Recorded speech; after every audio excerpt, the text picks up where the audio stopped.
Hi, everyone. Thank you for joining today's session. We're going to give it a minute before we start with today's session. Thank you.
Okay, I think we can start.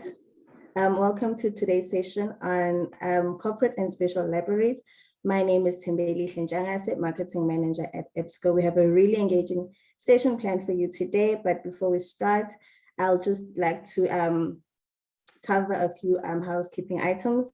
Please note that the session is recorded and all attendee lines are now closed or muted. This is to avoid any feedback or interruptions during the session. If you do have questions, please drop them in the chat box and we will, I will try to assist you if it's a technical issue or if it's for the speakers, then they will be able to answer your questions at the end of each session.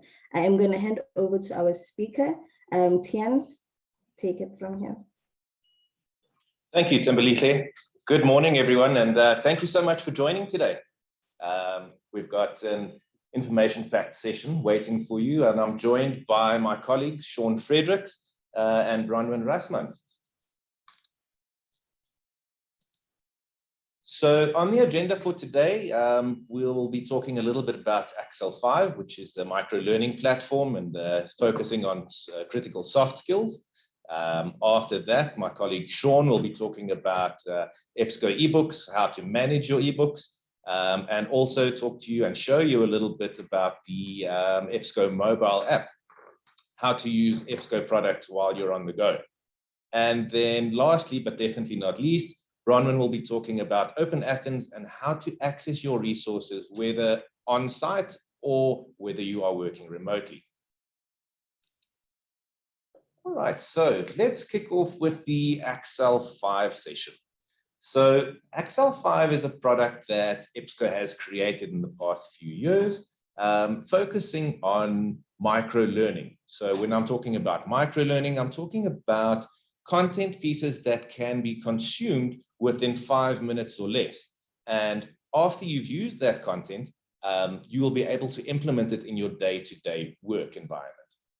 So some of the skills that we have decided to focus on are things like communication, teamwork, leadership, innovation, managing yourself, having a positive outlook, things like that. So Axel 5 is definitely not a new product. EBSCO has had a product in the past called Leadership and Management Learning Center, which consisted of articles and business book summaries. Business book summaries was a product that was subscribable directly in the past, and now that is included in Axel 5. Now, Axel 5 has been around for about 2 years, and these are just some of the large corporates around the world that have taken on a subscription to Axel 5.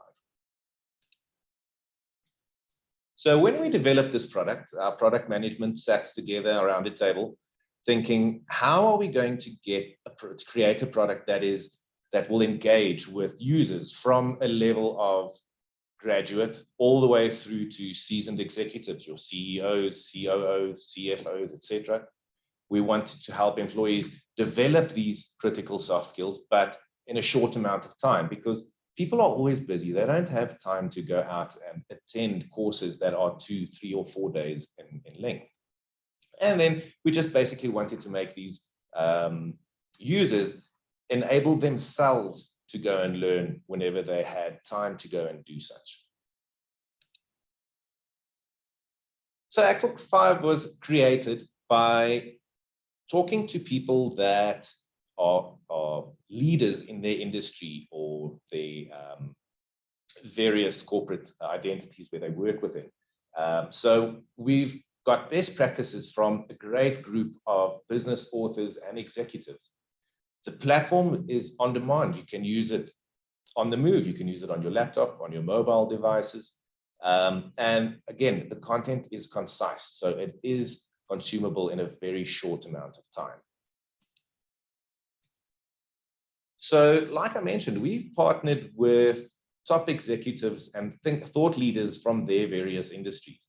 At the moment, we are working with 46 members of the Thinkers 50 group, people like Daniel Pink, Marshall Goldsmith, Amy Edmondson, and these people all help us create the content within Excel 5.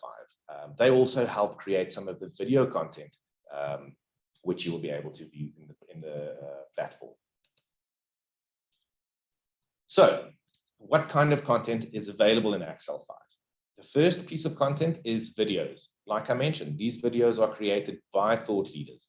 They are short, concise, 2 to 4 minutes long only. And once you've viewed this video, you can go and implement exactly what you've seen or heard in your day-to-day work. Newly filmed videos are created on a weekly basis, and we currently have 716 videos in our collection. The next content piece is business book summaries. Like I mentioned, EBSCO Business Book Summaries has been around for many years, and we continue to develop and add new summaries to this product. New summaries are added daily, so at least 5 summaries a week, and we currently have 4,237 summaries in the entire collection. These summaries are available in text and audio. So when we say text, either reading it online or you can download it in a PDF format for reading offline. And then the last kind of content will be articles. So we grab articles from various well-renowned journals from around the world, things like Fortune, Entrepreneur, Talent Development, and we take the best articles from these magazines and journals and put them into the Excel 5 platform. So currently we've got about 2,500 different articles in the collection, and new articles are added every week. The Excel 5 platform is completely 100% responsive. Now, what that means is whether you're viewing the Excel 5 platform on your laptop or on a tablet or even on a mobile cell phone, the screen size will size according to the device that you're using to give you the best results or the best view and functionality possible. Excel 5 is not just an EBSCO product. We want to make it yours. So landing pages can be customized with your own branding. You can change what the landing page looks like with the help of our implementation managers. And you can make it your own. You know, if you want to add Excel 5 content into your learning management system, we can assist you with that and link to your learning management system via SCORM compliance. All right, so a quick recap on what Excel 5 is. All right, so Excel 5 drives the development of soft skills. All right, it's not studying for an N certification or anything like that. It's your soft skills, things like communicating effectively with your colleagues, how to do better presentations, etc., etc. The product is populated with best practices from thought leaders in their industries, so you'll get the best content possible. The content is concise. You can read or use or view the content within 5 minutes or less. The platform is mobile responsive, so it doesn't matter if you're using a cell phone or a big screen TV. You will get the best possible viewing experience on the device that you're using. And then the product is not stagnant. It's updated continually. Some of the content pieces are even updated daily. So the product will continually grow with you and your organization. Let me quickly jump into a live demonstration here and show you what the Excel 5 platform looks like.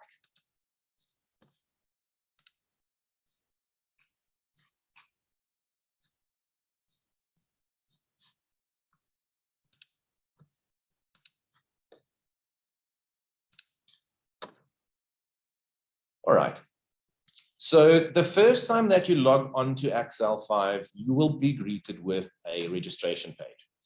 On this registration page, you will be asked things like your name and your email address. And then very interestingly, we will ask you what kind of topics are your primary interest. The reason we do this is because Excel 5 will automatically promote itself to your users every second Wednesday.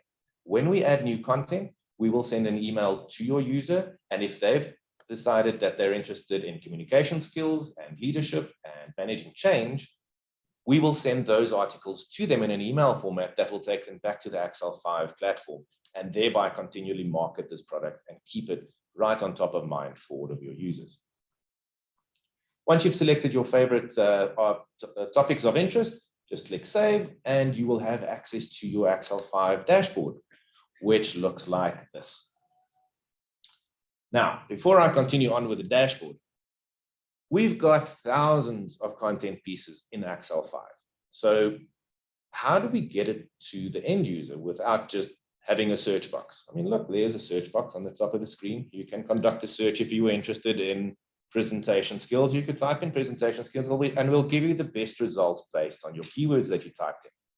But this is a learning system. So what we've done is we've created 54 different competencies relating to all of those articles, book summaries, and videos that we've got the content for. So browsing through 54 competencies can be a bit tedious. So what we then did was we put them in 3 major silos: managing yourself, managing other people, that would be for obviously management staff, and then your business essentials. Now, I will get into these 3 silos, but browsing down on the rest of the landing page for Excel 5, we'll find a brand new feature that we've recently added called Learning Paths.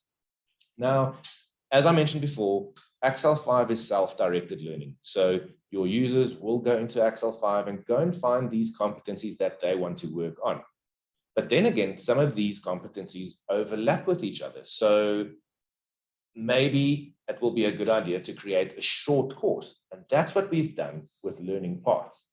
So currently we've got 24 different learning paths, which basically incorporate these competencies or these content pieces from various competencies. So when you complete a learning path, you will get a certification for that learning path, a little congratulations, and it will be saved on your personal profile that you've created. Moving on from there, we've got the latest videos. That's pretty self-explanatory. It's the videos that has been added most recently, and you can click straight through to these videos to go and view them. Then we've got our latest book summaries and the latest articles that have been added. Right, so let's go and have a look at those 3 silos that I mentioned in the beginning. Let's have a look at managing self. So that would be me as an employee. I want to work on my positive outlook on life, let's say.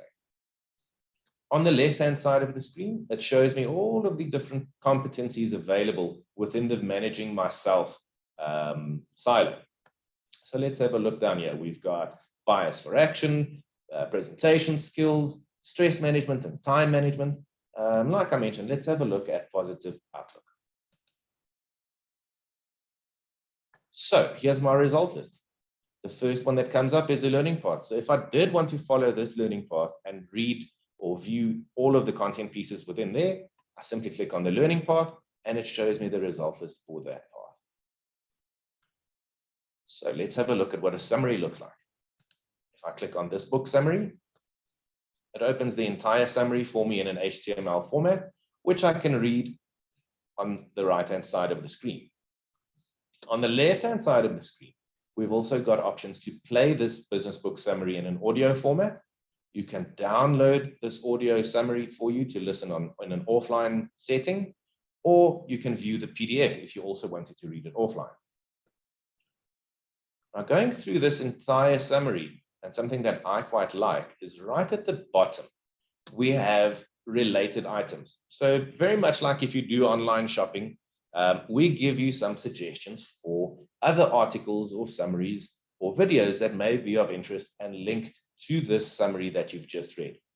And this related item section will pop up for every information piece that you've read or any content piece that you've read or listened to. We also include a link to purchase the entire ebook if you wanted to. Now, this book is not being purchased through EBSCO. We are not trying to make money. We just want your end user to get to the full text or the full book as easily as possible. And for this reason, our links to purchase the book will take them to Amazon, where they can buy a personal license of this book. It won't be shareable for all of your staff. It will be for that user only. Right, let's go back up to the result list and I'll show you what an article comes up like. Scrolling down. Here's an article from a magazine called Personal Excellence. And again, we've got the HTML version of this article. You can read through the entire HTML copy, or you can view PDF and it will download that full article for you for reading offline. Again, scrolling down, it gives you those related items and you can click straight through to those various related items if you're interested in those.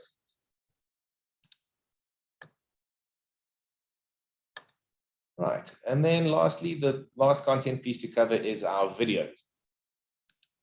So opening up this video, it will open up very much like any Vimeo or YouTube video that you have that you can view on your computer. It doesn't go through the YouTube servers. So if you do have a block on YouTube at your organization, you will not be blocked because this is on the EBSCO servers. So like I mentioned, it's a normal video. Simply click on play and the video will start playing through.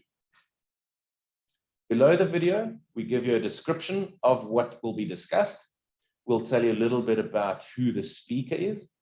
And then for hearing impaired people, we've also included a transcript for every single video so that they can read through the video if they were interested in doing so.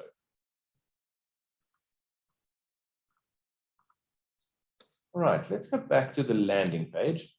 And then the last thing I want to show you, and I mentioned it when we started with the demonstration, is we've still got the search box, very much like you have access to at on your EBSCO host subscriptions. So if you were interested in presentations,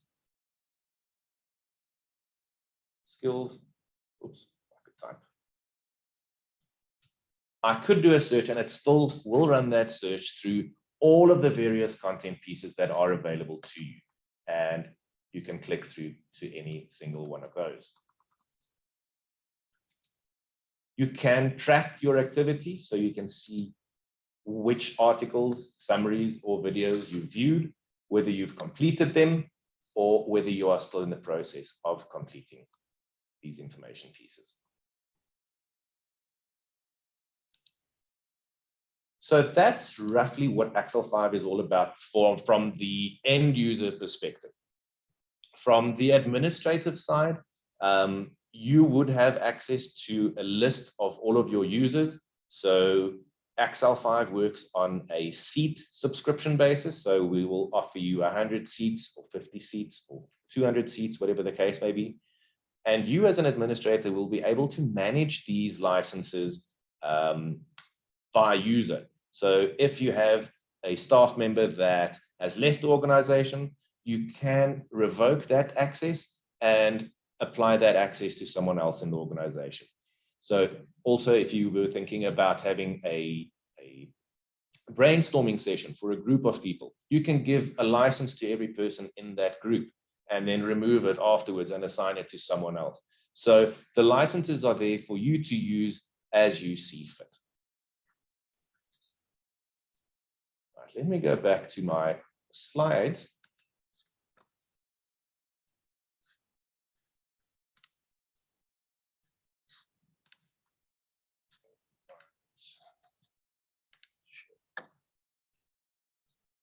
So the next topic that I want to mention is competition time. So we've decided to run a competition with regards to today's session and specifically Axel 5. So what we would like is, if you are interested, please send an email to my email address. It's right here on the screen, tskulls@ebsco.com. request a trial, which we will set up for a 30-day period. That trial will be shareable with up to 10 users in your organization.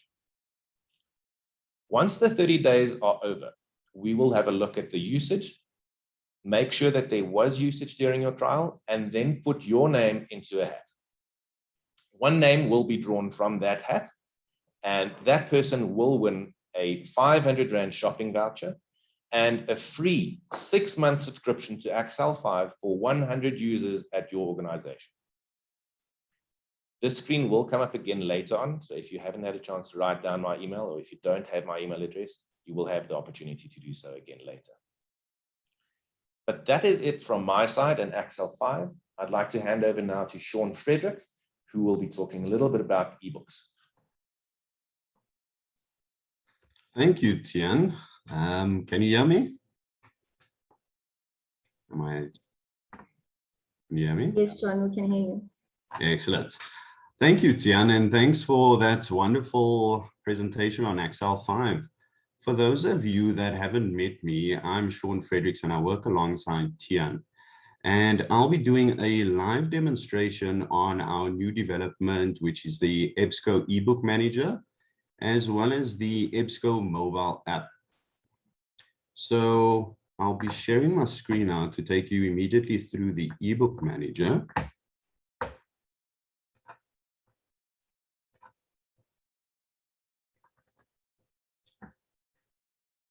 So you should be seeing my screen right now.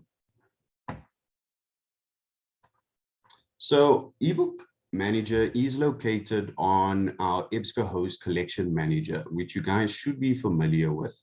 This is our basic ebook store. So we do have over 2 million ebooks available for purchasing perpetually.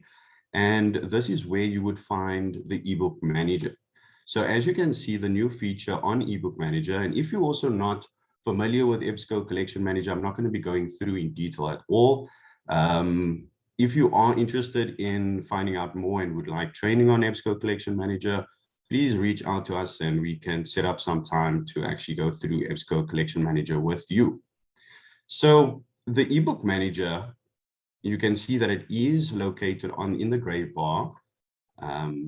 Called Ebook Manager, and this is basically gives you control of how you would like to manage your ebooks and also have a glance view of how your ebooks are performing as well, and setting up specific downloads for certain ebook titles or collections. So if you can see, it is the Ebook Manager and we are on currently my collection. So this is a demo site, and you can see that you can search through your collection. So you can search through your collection via the author, the publisher, the ISBN, or the title of that specific, the title of the name of the ebook. So as you can see the results, you can see that I currently have 51 titles available to me in my demo site. And it gives me a brief description of what the titles, the book jacket, the title name, and the purchase type, the access model, which is one book, one user, how many copies I actually have of that title. In this case, it is unlimited. Then we have the total accesses. So you can actually see how many accesses that title has had. There's also the turnaways and then the actions, which I would get back to in a minute. So what I want to draw your attention to is on the left-hand side, you do have your limiters for your collection. So you can view it in access model. So you can see it which one book, one user licenses you have, 3 user and unlimited user access. So here you can see that we have 15, one user license, 12, 3 user access models, and then 1 unlimited user access model. Then the next drop down would be the purchase type. So for most of you on this call, you do have your own titles, as well as you would have subscription as well. So you would then be able to see which titles you actually purchase perpetually and which titles you actually subscribe to for 12 months. The next drop down would be the total accesses. So here you would be able to see which titles have actually been accessed in the last 2 weeks, the current month, the last 6 months, as well as the last 12 months. The next one would be the turnaway period. So what the turnaway period is that, say, for example, a user on a one user license is currently downloaded a title and viewing that specific title. And I would then want to actually go in and read that specific title. I would then be registered as a turnaway because I wouldn't be able to then read that specific title. So here you would be able to see how many turnaways you actually had within the last 2 weeks, the current month, the last month, as well as the last 6 months. And you can also then change it to a custom range as well. The next limiter would be the date added. So this one would be when your institution actually acquired those specific titles. So you can see again, it's the last 2 weeks, the current month, last 6 months, last 12 months, and also again, custom range. The next one would be the publisher year. So you can search your titles when it was published. So if it was published within the current year, which is 2022, you can see that there was 2 titles. So you can see your current year titles, your front list titles, which is 2020 to 2022, and then also your backlist titles, which is older than 2020. The next one that I want to focus on as well, or the limiters that you have available, I will touch on this one. I'll come back to this one in a minute. And then you also have your DRM-free available titles. So these are the titles that are available for upgrading to DRM-free. So what DRM-free means, for those of you that aren't aware, it's the digital rights management for a specific title. So if you have a one user license title within your collection and it is available for upgrading to DRM-free, you can see that it is the number of titles that are 12 that you currently have in your collection. There's 12 of those titles are available to upgrade to DRM-free. So those are your limiters on the left-hand side in order to actually then go ahead and view what you would like to, whatever you would like to view within your collection. So the next one, the next tab that I would like to go through is the settings tab. So the settings tab is where you would like to, how your users would interact with each title. So in terms of checking out and downloading of that title. So firstly, you will get your general download settings, which is generalized for all of your collection, your whole collection. So currently it is set as enable full ebook download. So the user is able to download a title fully. And if you wouldn't like the users to download any specific title, you have the option of actually clicking no. And then you would see that there's no other further options that needs to be done because you selected no. So for this example, I'm going to keep it at yes. So for your whole collection, you can set the duration for the user to check that specific title out for. So you can set it, for example, 30 days if you do wish to do so. You can also set it via hours as well as weeks. Then the next one would be the allowing users to select download duration. So what this means is that the user would actually have access or the ability to choose how many days or how many hours they would like to actually download that specific title for. If you select it as no, they would then automatically be defaulted at 30 days. The next one is the maximum simultaneous checkouts per user, which is defaulted at 50. That is how many downloads a specific user can then check out a specific, or the amount of titles that a user can check out. So currently it is 50 titles. Then we have the full ebook download only available in the ebook viewer. So this is currently set at no, but what this means is that If it is set as yes, then the user would only be able to fully download a specific title once they are actually reading that specific title, whether it be in EBSCO host or on the mobile app. Then they would have that functionality of downloading a particular title. And if it is set at no, then they would be able to download or have the option to download a title in the results screens, in the bibliographic records as well. Then we go down to the download settings per access model. So here you would see that there is an information bar that does mention the fact that any settings that is made from this point onwards will then override your general settings. Because remember, this is just for your general settings for your entire collection. But then we are able to do it for the 1 user license, the 3 user license, as well as the unlimited user license models.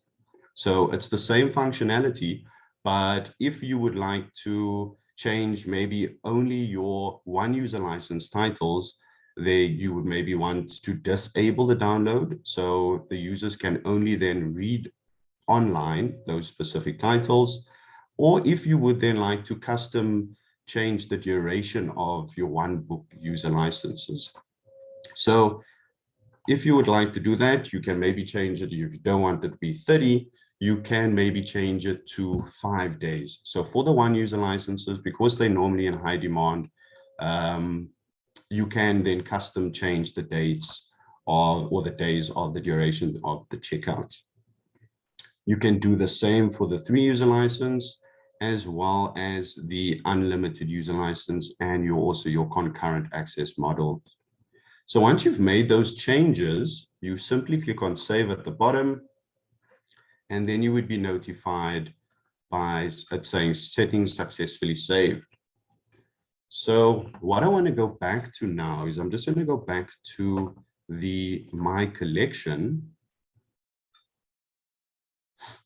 And you would then, so you can change your settings, your download durations, and the way that your users interact with your 1 user licenses, your 3 user licenses, as well as your unlimited user licenses. But also maybe if you would like to change the way that a user interacts with a specific title, so 1 title alone. So sometimes this happens with your turnaway periods. So if a book is in high demand, where you can see that there is 1 title which had a turnaway within the last 12 months. So if I then go and want to have a look at that specific title, you would see that this title is a one user license title, and we've had 1 turnaway.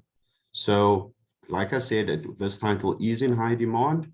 So I would then like to actually change the way that the users interact with this specific title. So because maybe it is a title that is in high demand, I can simply then disable that specific downloading option for this title alone. You can also then set it at, if you would like, you can set it as a custom duration. So maybe for this title, you only want a couple of hours. So maybe 12 hours where a user can then interact with that title, read that title rather, or download that title. And then you can simply click save. And now I have saved this specific title. And if you click on the drop down, you can see that here's the downloading settings, and it does mention that I've changed it to 12 hours. So I know this is only 1 title, and many of you would maybe perhaps have sometimes 100 titles where there's settings on individual titles alone. And it would then be a bit of a mission in order to go through each and every title to see which ones you actually had those settings placed on. And this is the reason why we actually put this limit over here. So the eBooks with download settings. So if you click on that, it would then reflect all the eBooks that you have had individual settings applied. So that is pretty much a brief overview of our new edition, which is the Ebook Manager. So now what I want to do is I want to take you through our mobile app. So just give me a second while I share my mobile device.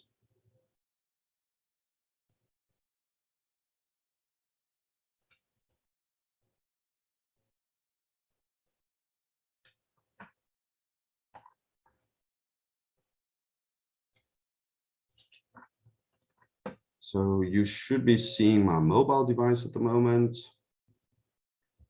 And here you would see the Not there yet. EBSCO mobile app.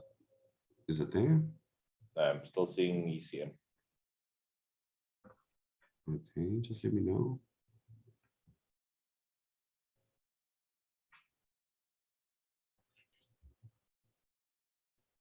Can you not see it? That's still on ECM. Okay, let me see now. There you go. Okay, excellent. Thanks, Dian. So here you would see the EBSCO mobile app in the top right corner. So if you then go into the mobile app, you would be asked to insert your institution's name. So for the account, I just created a demo account for me, and you put in your institution's name.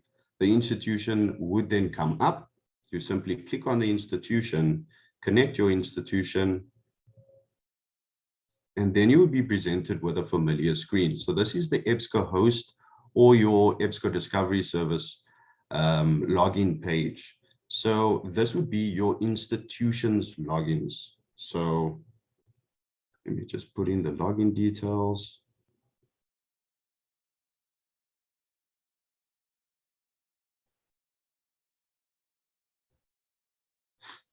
Click sign in. And there you are, you would be logged into your dashboard.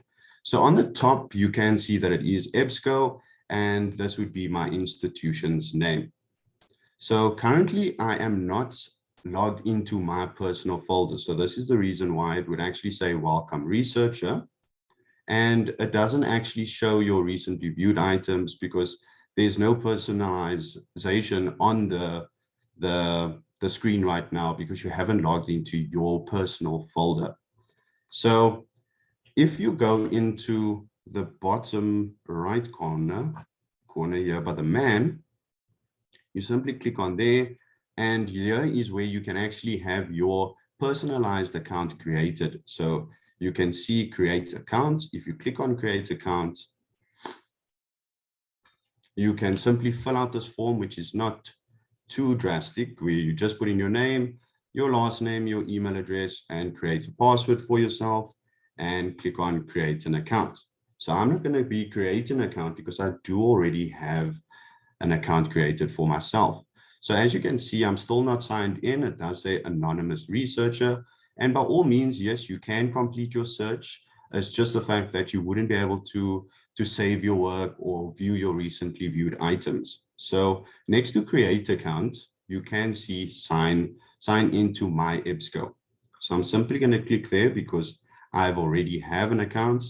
Or if you just created an account, you can then put in your username as well as your password that you've created.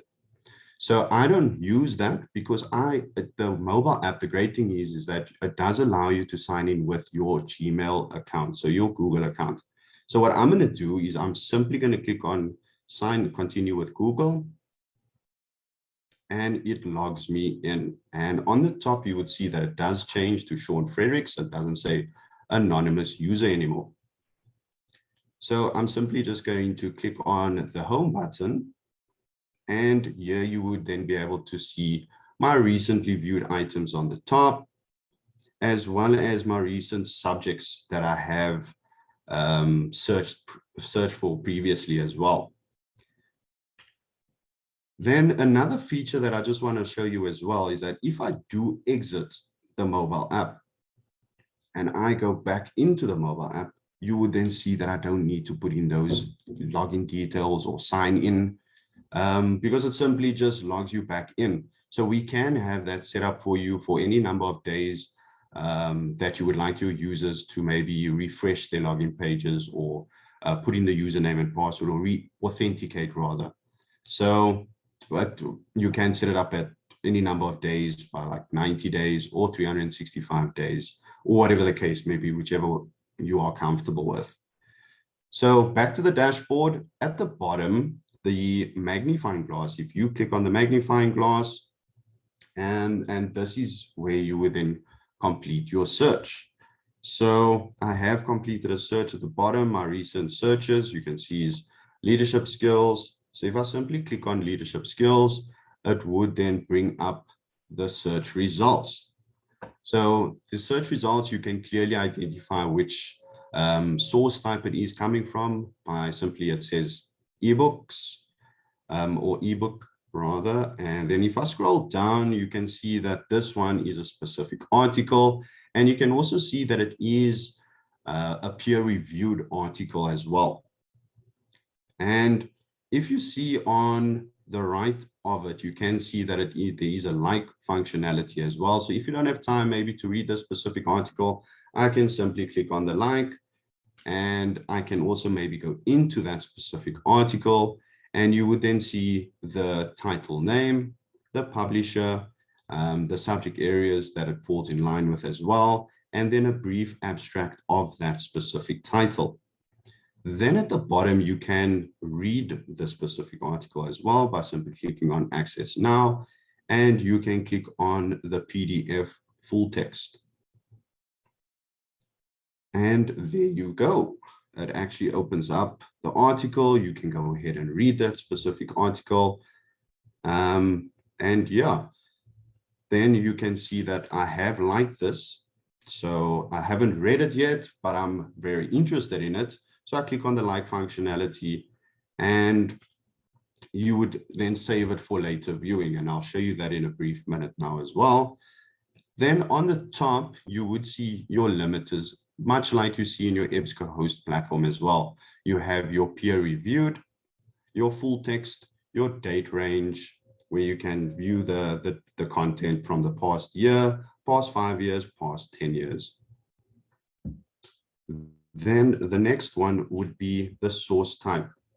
So if you maybe only want to view academic journals, magazines, news, ebooks, reviews, reports, you have the option of selecting what kind of content or what source type you're looking for as well. Then right next to the search functionality, you have your like functionality that I previously spoke of. Simply click that, and you would then see the article that I've just liked now as well. It does appear there. So I have the option of going into that article and actually finishing up reading that specific article if I haven't read it completely. Then also on the top of that, you have your ebooks as well. So the ebooks that you have downloaded. So if you click on there, it actually gives you your ebooks that you've downloaded, and you can then go back into that and finish up reading that specific title. You can click on read now, and you can click on read online as well. The nice thing as well about the mobile app is that it actually does sync up with your EBSCO host platform. So because you logged into your personal folder over here, whatever you're busy with and whatever you saved on your mobile app, it will reflect on your EBSCO host platform as well, and vice versa. So that is it for the mobile app demonstration. I just want to go back to my slides.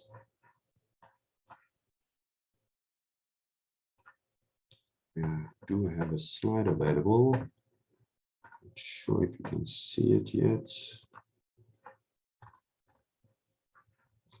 So what I've also done is on this slide, I have, for some of you that are on this call now already, I have created QR codes, and here you can see it at the bottom on your EBSCO host profile as well.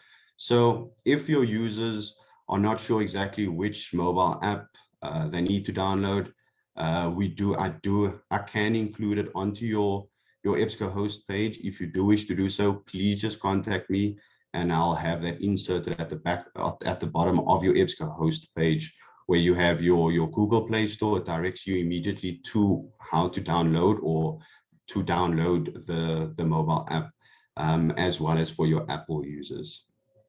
So thank you everybody for your time, and I will be handing over to my colleague Bronwyn. Thank you very much, Sean. Let's just share the screen. You need to unshare. Yeah, I think I just did that now. It told me no. Okay, can you see my screen, Sean? We can. Great stuff. Okay, fantastic. Thank you very much, Sean. And thank you, Tian. I don't know a lot about Excel 5, to be honest with you. It's actually such an awesome product. I should be using it every day. You know what, eBooks are also my thing. So it's really nice to see the improvements where it comes to managing your eBooks and being able to use those eBooks on a mobile device. So great job. This is really, really, really exciting. Okay, so I've got a little bit of time. We are about 11:15, and I want to talk a little bit about OpenAthens. Now, I really enjoy OpenAthens as a product, and I can get caught up in some of the technical aspects of OpenAthens, but I'm not going to do that today. I want to give you really a brief overview of what OpenAthens is, how it works in kind of the most basic way, and really what are the benefits of having OpenAthens in your organization, and then just some of the functionality over and above just authentication within that OpenAthens framework. And then we should roll on. Okay, so this is really just a short agenda. I went over it very briefly. We're also going to talk a little bit about FAQs, so some of the things that we get asked when it comes to setting up OpenAthens, and then some light reading for you after the fact if you are interested in OpenAthens. Okay, so what is OpenAthens? So as a baseline, it is an identity and access management tool. But really, what does that mean? So what does that mean for you, and what does it mean for your users? So what it does is it says, oh yes, you're Bronwyn, you're valid, so you can. And then what it does is it says, here, let's open the door and provide you access to that particular resource or resources that is made available by the institution. So really, it's that kind of gateway or gatekeeper, that authentication gateway to get into your resources. It's also a single sign-on service. Now, this is becoming more and more important. It's becoming more and more wanted by users using resources, by using any kind of tool that's available at the moment. So I, as Bronwyn, I don't want to be an unknown person in a resource. So I don't want to go into Emerald and just be this unnamed, unknown person. I want to go into Emerald and be known. So I'm going into Emerald and I'm Bronwyn and seen as Bronwyn. And all that functionality that those publishers provide on their platforms, I actually want to have access to them. And then when I log out, I want those resources. So if I've got searches saved, if I've got articles saved, I really want them saved for me so that next time I log in, I have access to them. And that's what OpenAthens is doing. It's providing that single sign-on service. We also talk about it being a username and password system for logging into digital resources. So it kind of goes back to that identity and access management. But what it's doing is it's taking your institutional username and password and providing your users the ability to use those username and passwords to get to those resources. So me as a user, I don't have to create a new username and password. As a librarian, you don't have to share that username and password, because it's using those institutional username and password. So if you're using your Active Directory, an LDAP, whatever it might be, it taps into that and pulls that information into that space of authentication. It's also an account creation tool. So as an institution, you can create accounts for your users. So I'll go into this in a little bit more detail later, but you don't really need to use that LDAP if you've got a visitor coming in. You can create a short-term accessibility for somebody coming in to use your library resources. In terms of, okay, so this is like my 2 seconds of tech talk. So Tian's smiling at me.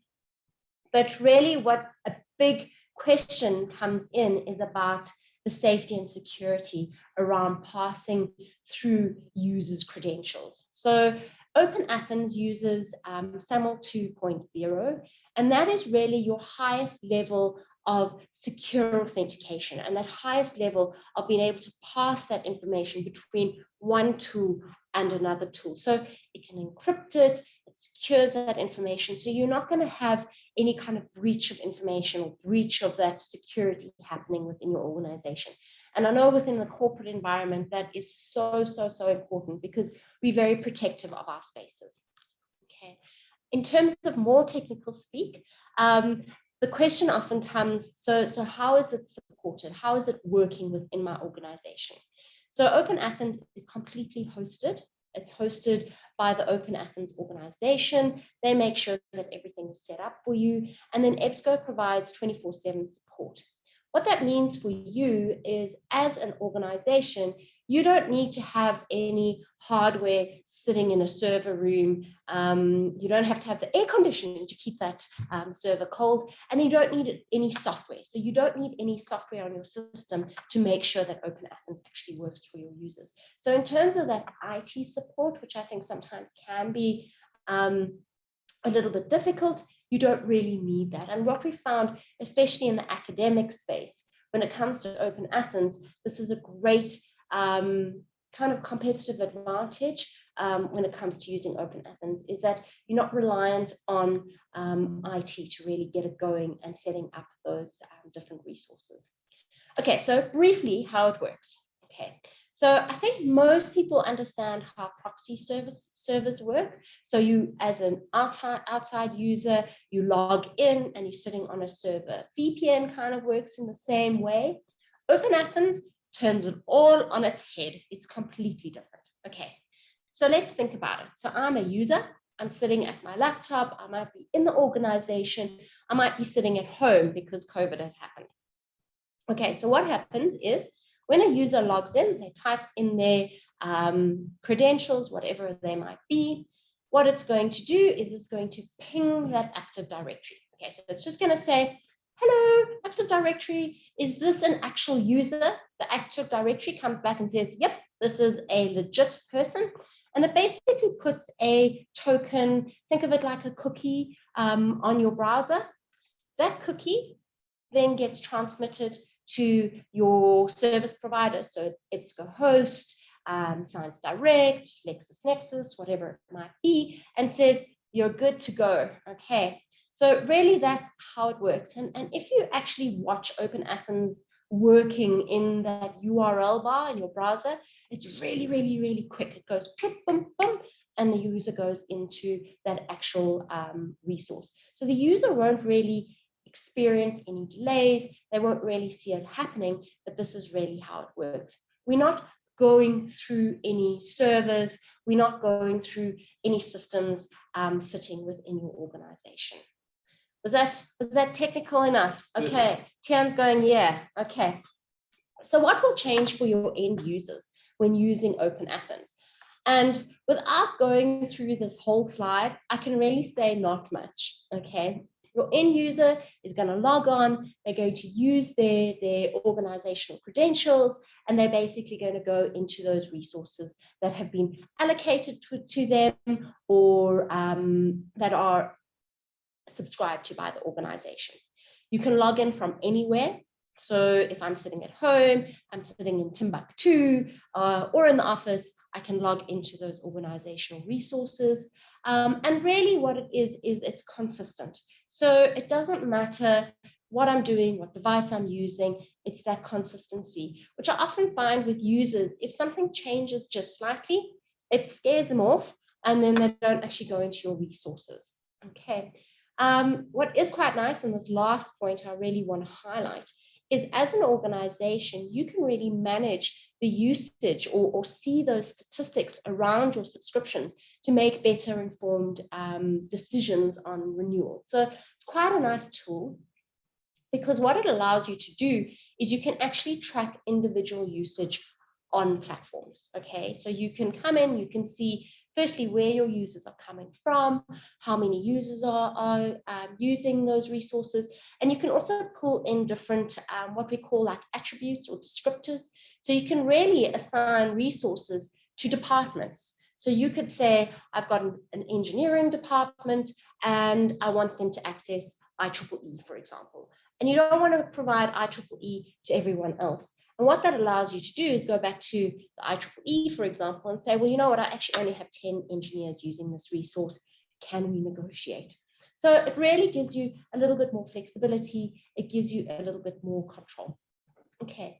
I've spoken about this in terms of librarians' control. So you as a librarian can really control that engagement between resources and your users, and really be able to push resources to your users and encourage for use, because there's no barrier to actually getting your users to those resources. Okay, one thing that I do want to highlight, so because of the way it's set up and because of that SAML based language that OpenAthens is built on, you can also transmit those information. So remember, we're transmitting users' identities over to resources that can be completely encrypted. So it doesn't mean that any kind of identifiable information is being passed. And I know that that is becoming more and more important. We can go into this in more detail if you are interested. We've got a lot of security documentation. If you're interested, just let either Tian or Sean know, and we can definitely help you. Okay. What will change for administrators?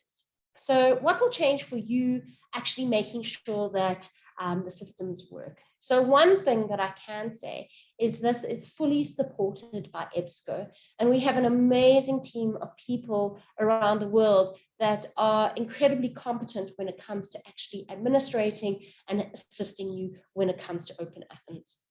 It is a single dashboard with the administration site, so it's very user-friendly. The look and feel is really nice, and then we obviously provide you with training to really help you be able to administer this yourself if you would like to. Okay.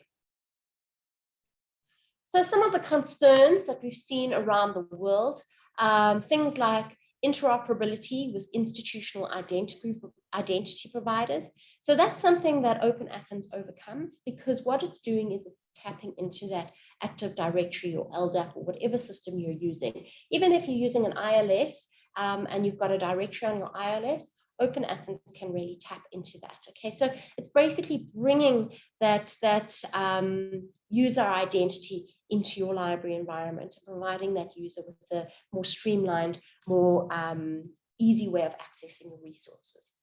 It's also our ability to easily manage access for authorized groups.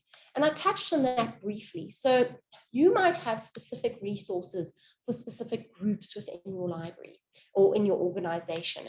And before, as a librarian, how do you manage that? Generally, what happens is you will send a username and password to those 10 users that perhaps have access to a Harvard subscription or whatever it might be. Within OpenAthens, you can actually break it down. So you can say this particular resource, only these 10 people can access this resource. So you really can go into quite fine detail when actually setting that up for your particular users. We also look at security, data privacy within OpenAthens, and I've spoken about that briefly, and we can look at that in more detail if you're interested. Support. Support is so essential when it comes to any kind of system within a library or an organizational space. If you decide to go with OpenAthens, you get assigned an implementation manager, and that person really does all that legwork for you. They help with setting up, they reach out to different vendors, they make sure that it's all created in the OpenAthens dashboard, and then after the fact, EBSCO then supports you. Personalized access is expected, so users want that kind of single sign-on environment, and OpenAthens supports that within those different vendors. Okay, so some of the frequently asked questions that I get. So what accounts will my users log into OpenAthens with? And that really depends on your setup. So I spoke about that local directory authentication, or that connection to that local directory. If you don't want to do that, we can do a bulk upload of users into OpenAthens. There's an Excel spreadsheet, and you can actually just pull that information in. We also have what we call a self-registration page. So this is really a kind of setup page where you put in your credentials. There are a couple of things that need to match. And if they match, we create that account and that user then can go in. So it really depends on your setup, and it depends on how you would like OpenAthens to work. But we can support other mediums of authentication other than your bulk upload. This one I get all the time. So it's about IP authentication. So as an organization, I've got IP authentication set up, and now I've got OpenAthens. Can I use the two in conjunction? You absolutely can do so. So you can use IP for on campus and OpenAthens for off campus. You can use OpenAthens over and above IP on campus. And I really would suggest this, because what it does is it keeps consistency between authentication, whether you're sitting in the office or sitting at home. It doesn't really matter. So I would really recommend that. But again, it's absolutely up to you. What this also does is it may kind of differentiate your usage statistics, because remember, when you're using IP authentication in your organization, IP authentication is just going to give you numbers. It cannot give you that granularity when it comes to usage statistics, which OpenAthens does. And if you're using that same mode of authentication between on-site and off-site, you get consistent usage statistics. So that's really something to think about. But we can definitely talk to you about it and discuss your needs to come up with a solution. Okay. Another question that we get is, OpenAthens compatible with my subscriptions? Okay, so any subscription that supports IP or SAML access is compatible with OpenAthens. And we do have a comprehensive list of resources that are compatible with OpenAthens. We can send this to you if you want. And obviously, this would come through a meeting with yourselves to really check on that compatibility. But we need to make sure that it supports that kind of authentication. And we can help you with that. So what we've seen are some resources that are top corporate resources. So Elsevier, Sage, Thomson Reuters, Springer, Taylor and Francis. And these are all resources that are completely compatible with OpenAthens, and we can set them up for you. I see Excel 5 is there. It's really good. So if you have Excel 5 as a subscription, OpenAthens will work to authenticate your users, and that's really, really important. Okay, so we spoke a little bit about reporting. So one of the things that OpenAthens does is it really opens a wealth of information around your usage statistics. And we talk about those stories that can be told. So one of the things is about user accounts activity. So successful versus failed logins. Have I been able to get into the resources or not? And then as well as differentiating between total and unique logins. And I find this as quite an interesting statistic to see how many repeat customers does your library have versus how many unique customers. And it might drive a marketing campaign for you to say, okay, so we've got users logging in once in a month. Why aren't they logging in more? So being able to kind of market your resources. We also look at resource usage activity. So what's happening within a particular resource? How is that resource being used? What is happening within that resource? So logging in to that platform, what kind of users are actually logging into that platform? And then we can also break down those reports into groups and permission sets. That is based on your setup. So we would need to work with you to set it up for you. But really, it's about being able to say, okay, within my organization, how many people within the group of engineers are using Science Direct? or how many people within the group of top managers are using Excel 5, or whatever it might be. So then again, you can do some marketing, perhaps awareness training, whatever it might be within your organization. We spoke about the attributes a little bit, and then what we've just released. So I know a lot of organizations are looking at business intelligence tools to really look at the organization in a whole. And OpenAthens has actually released an API to share that data with any kind of analytics applications that you have. So it's an API, it transfers that information into your external tool, so you can really make more informed decisions and really see what's happening within your organization. So I'm going to talk a little bit about MyAthens. Okay, so we spoke about OpenAthens as being that authentication tool, that access and identity management tool. We spoke about it in terms of reporting. But what OpenAthens has just developed is almost a front-end platform for your users. So an area where they can actually get to your resources and start reusing your resources. And that comes with OpenAthens if you would like it. So what it is a mobile optimized user experience, and mobile is becoming so much more important because users are using mobile devices more and more. We're seeing it in the academic space. More than 50% of logins in the academic space are via mobile devices. And you're probably going to find that this is the same within your corporate environment, because you've got people on the go, sort of, maybe they're at home and they want to log in using their phone, but really they can use their smartphones, tablets, laptops, whatever it might be, to access OpenAthens, and MyAthens supports whatever mode that they're using. The navigation has been improved. So what we're doing is we're looking at the user experience. That's becoming so much more important. Things like your cleaner interface, looking at accessibility, really providing your user with something that they're more comfortable with. Administration has become a little bit easier for users, and we've added resources. Okay, there's a little bit more in terms of that summary. You can put in a call to action button. So that's always important. So getting the users to actually do something.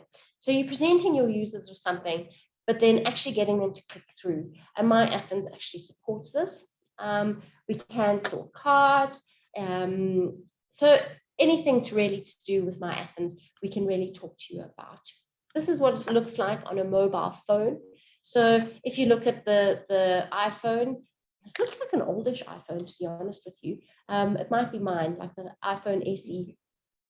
But really, what it's doing is it's giving you your list of your resources, and your users can then jump in. And because we're logging in using our personal credentials, it's also personalized. So here you can see there's the MP over there and the little hearts. So I'm saying, you know what, BMJ is the resource I want, or perhaps there's another resource, whatever it might be. And you really can, as a user, customize that to your space. This is what it looked like on a desktop. So here you can see this particular organization has 26 resources. The resources are listed there. If you have EDS, we can put in an EDS search box.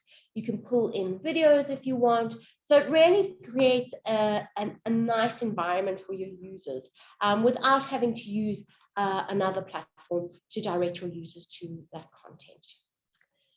We have additional documentation, and we'll send this documentation to you. I think we are sharing the presentations, if I'm correct. Tian's looking at me, he's nodding. So we will share these presentations with you. Within the presentation, there's light reading, if you would like to take it to bed tonight. But really, what do we need to begin the implementation? Demonstration videos, what you get through your reporting, privacy and security, because that's obviously really important. Compatibility questionnaire, so are your resources compatible with OpenAthens? And then just some information on upcoming webinars on OpenAthens. So really getting you started, getting you more informed when it comes to OpenAthens, and helping you through your journey. As I mentioned before, between Sean, Tian, and I, we can support you. We can come meet with you via Teams, via Zoom at your desk, whatever you're comfortable with, to talk through OpenAthens with you. This was a bit of a whirlwind tour, and really support you when it comes to using OpenAthens. So please reach out to us, and we are very, very happy to help you. I don't know, Lihle, were there any questions in the chat? No, there's no question at the moment. Okay, fantastic. If anybody has any questions, please can you let us know. We are always happy to help you. I've also put my email address and the EBSCO telephone number at the bottom of the presentation. You're more than welcome to pop me a mail if you think of something later on the day and you would like to ask the question. I am here to help you get started with OpenAthens. So thank you very much. Thank you for listening to me. I'm going to hand back to Tian. If there are any questions, we can help you.